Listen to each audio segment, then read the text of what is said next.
Hello guys, welcome back here in Boracay, and today's video i-share po namin sa inyo what is Boracay looks like in the afternoon, lalong-lalo na kapag tapos na po yung day tour and activity ng mga nagbabakasyon dito. So yan po, bali yung sa amin, tapos na po kami ng day tour and activity namin. Natapos na namin yung snorkeling, helmet diving, at saka yung ATV, pati yung island hopping, as well as yung pasyal-pasyal sa mga stopover ng bangka na pinagdalan sa amin. So yan, bali yan ang view or itsura ng Boracay during low tide and pa-sunset na po. So ang ganda, talagang makikita po ninyo halos lahat ay nag-i-enjoy dyan sa may Boracay, at ang makikita po ninyo halos lahat pabalik na. Yun po yung indication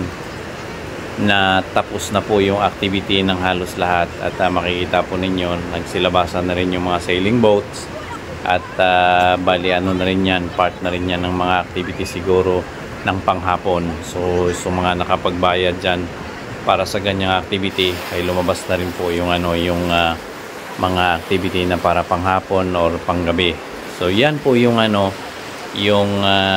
kagandahan at may experiencean nyo rito sa may Boracay during in the morning as well as in the afternoon. So yun po yung bakasyon or video natin related sa may Boracay.